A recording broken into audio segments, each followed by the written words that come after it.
আসসালামু আলাইকুম রহমতুল্লাহি ওয়াবারাকাতু। সুপ্রিয় মুক্তির পথের দর্শকবৃন্দ, আশা করি আপনারা সকলে ভালো আছেন, সুস্থ আছেন।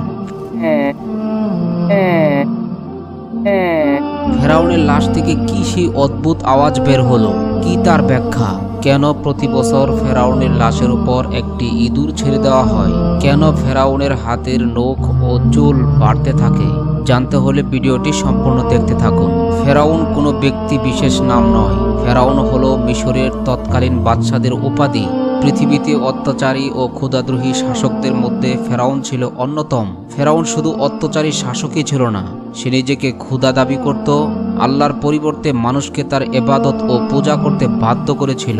পবিত্র কোরআনের ২৭টি সূরায় সর্বমোট ৭৪ বার ফেরাউনের কথা উল্লেখ করা হয়েছে এবং ক্ষুধাদ্রোহী এই অত্যাচারীর করুণ পরিণতির কথাও তুলে ধরা হয়েছে।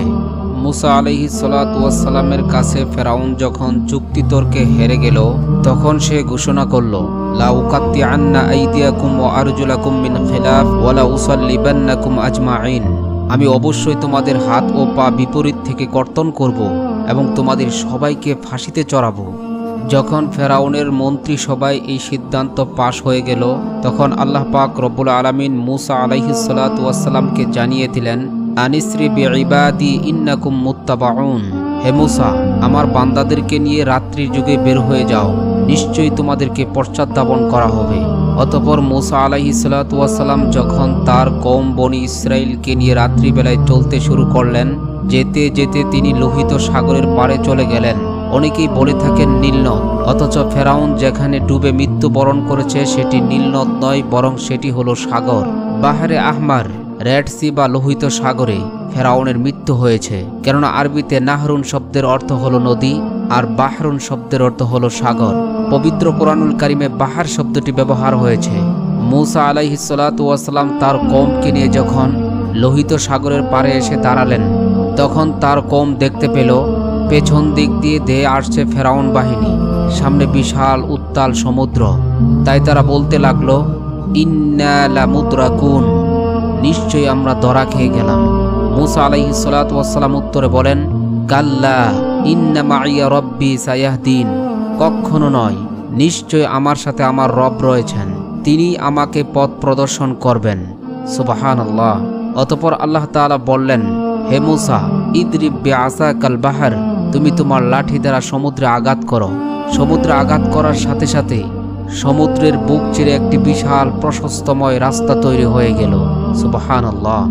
সাগরের মাঝের রাস্তার দুপাশে পানি দুই ভাগে বিভক্ত হয়ে সুউচ্চ পাহাড়ের মতো পানি দাঁড়িয়ে রইল। আর আমরা সবাই জানি লোহিত সাগরের গভীরতা হলো প্রায় ৪ থেকে ৯ হাজার ফিট। সুতরাং সমুদ্রের তলদেশে মাটি প্রকাশ পেয়ে দুপাশের পানি প্রায় ৯ হাজার ফিট উঁচু হয়ে দাঁড়িয়েছিল। সুবহানাল্লাহ।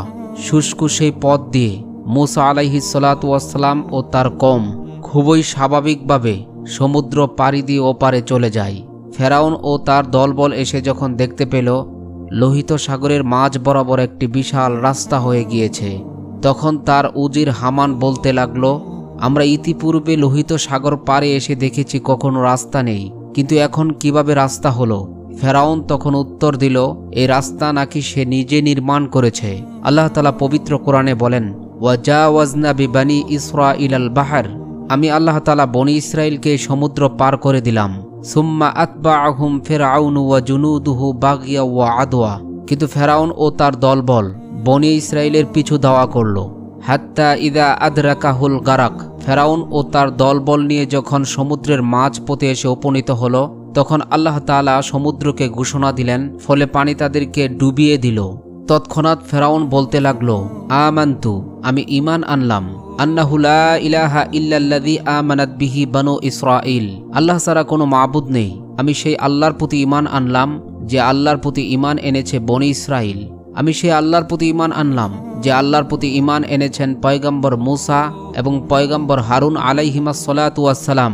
ওয়া আনা মিনাল মুসলিমিন, এবং আমি মুসলমান হয়ে গেলাম। সুপ্রিয় দর্শক, ফেরাউন সেই সময় ঈমান আনলেও তার ঈমান গৃহীত হয়নি। আল্লাহ তাআলা জবাবে বলেন, আল আন ওয়াকাদ আসাইতা কাবলু ওয়া কুনতা মিনাল মুফসিদিন, তুই এখন ঈমান আনছিস, ইতিপূর্বে তুই ছিলি চরম অবাধ্য এবং পৃথিবীতে ফাসাদ সৃষ্টিকারী। সুতরাং তোর ঈমান এখন দর্তব্য নয়। আল্লাহ তাআলা আরো বলেন, ফালইয়াউমা নুনাজ্জিকা বিবাদানিকা লিতাকুনা লিমান খালফাকা আয়া ওয়া ইন্না কাসীরাম মিনান নাসি আন আয়াতিনা লাগাফিলুন। আজ আমি তোর দেহকে রক্ষা করব, যেন তুই তোর পরবর্তী লোকদের জন্য নিদর্শন হয়ে থাক। নিশ্চয়ই অধিকাংশ মানুষ আমার মহা শক্তিশালী নিদর্শন থেকে গাফেল। ইমাম কাতাদা রাহিমাহুল্লাহ তাআলা বলেন, বনি ইসরাইল সাগর পাড়ি দেবার পর মুসা আলাইহিস সালাতু ওয়াস সালাম যখন বনি ইসরাইলদেরকে ফেরাউনের নিহত হওয়ার সংবাদ দেন, তখন তারা ফেরাউনের ব্যাপারে এতই ভীত সন্ত্রস্ত ছিল যে তা অস্বীকার করতে লাগলো এবং বলতে লাগলো ফেরাউন হয়তো ধ্বংস হয়নি। মহান আল্লাহ তাআলা তাদেরকে ফেরাউনের লাশ সচক্ষে দেখানোর জন্য এবং এ থেকে অন্যান্যদের শিক্ষা লাভের উদ্দেশ্যে একটি ঢেউয়ের মাধ্যমে ফেরাউনের মৃতদেহটি তীরে এনে ফেলে রাখলেন, যা সবাই প্রত্যক্ষ করল। এতে করে ফেরাউন ধ্বংসের ব্যাপারে তাদের নিশ্চিত বিশ্বাস হলো এবং তার লাশ সবার জন্য নিদর্শন হয়ে গেল। অবশেষে তার লাশের কি পরিণতি হয়েছিল এ ব্যাপারে কোরআন হাদিসে কোথাও কোনো তথ্য নেই।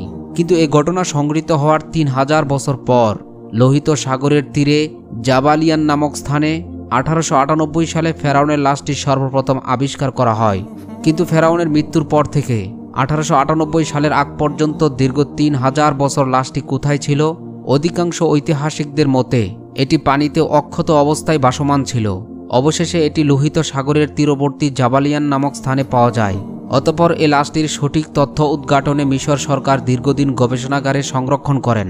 অতঃপর দীর্ঘ গবেষণার পর মিশর সরকার ঘোষণা করেন এটি সম্ভবত মুসা আলাইহিস সালাতু ওয়াস সালামের যুগের মিশরের সবচেয়ে প্রতাপশালী ক্ষুধাদ্রোহী ফেরাউনের লাশ।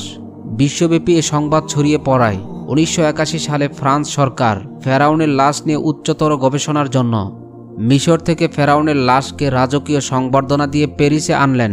লাল গালিচা সংবর্ধনা দিয়ে বরণ করা হয় ফেরাউনকে। এর আগে তার পাসপোর্টও তৈরি করতে হয়। পাসপোর্টে তার পরিচয়ে লেখা হয় মহান মিশর সম্রাট। ফ্রান্সের আইন হিসাবে জীবিত বা মৃত কেউ ফ্রান্সে পাসপোর্ট ছাড়া ঢুকতে পারে না। তাই এই নিয়ম মেনেই তাকে ফ্রান্সের ল্যাবে হাজির করা হয়। বিখ্যাত সব সার্জন ও বিজ্ঞানীরা সারা রাত গবেষণা করে আবিষ্কার করেন যে এই লাশটির মৃত্যু হয়েছে সাগরে। তার শরীরে লবণের কণা পাওয়া গিয়েছে।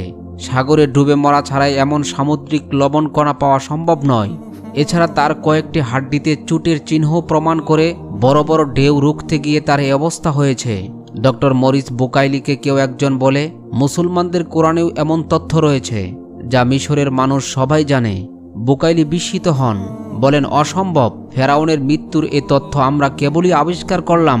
আজ থেকে 1400 বছর আগে মোহাম্মদ কি করে এমন কথা বলবেন? পরে তিনি পবিত্র কোরআন খুলে নিজে যখন এসব আয়াত দেখলেন তখন তিনি খুবই হতবাক হয়ে গেলেন।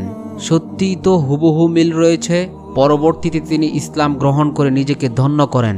সুবহানাল্লাহ। অতঃপর এটি যখন বৈজ্ঞানিকভাবে প্রমাণিত হয়ে যায় এটিই হলো মুসা আলাইহিস সালাতু ওয়াস সালামের যুগের পাপিষ্ঠ ফেরাউন, তখন মিশর সরকার লাশটি কায়রোর জাদুঘরে রাজকীয় মমি চেম্বারে একটি কাচের ফ্রেমে প্রদর্শনের জন্য সংরক্ষণ করেন। তবে দেহটি কোনো বিশেষ ব্যবস্থায় মমি করা ছাড়াই সংরক্ষিত আছে। এটি বিজ্ঞান কোনো ব্যাখ্যা দিতে পারে না। কিন্তু অবাকের বিষয় হলো ফেরাউনের লাশের কিছু অংশে অলৌকিকভাবে গোশত বৃদ্ধি পায়, যা প্রতি বছর মার্চের 15 তারিখ লাশের উপর একটি ইঁদুর ছেড়ে দেওয়া হয় এবং ছেড়ে দেওয়া ইঁদুর সেই স্ফীত গোশতগুলো খেয়ে সাবার করে দেয়। আরও অবাকের বিষয়, অলৌকিকভাবে ফেরাউনের নখ ও চুলগুলো বৃদ্ধি পায়, যা সত্যি হতবাক ও অবাকের বিষয়। সম্প্রতি ফেরাউনের লাশে একটি অদ্ভুত আওয়াজ বের হয় যা গোটা পৃথিবীকে হতবাক করে দেয়। কি সেই অদ্ভুত আওয়াজ যার কোনো ব্যাখ্যা আদৌ সম্ভব নয়? সত্যি আল্লাহ তাআলা ফেরাউনকে শুটকি বানিয়ে গোটা বিশ্ববাসীর সকল জালেম স্বৈর শাসককে একটি সতর্ক বার্তা দিয়েছেন।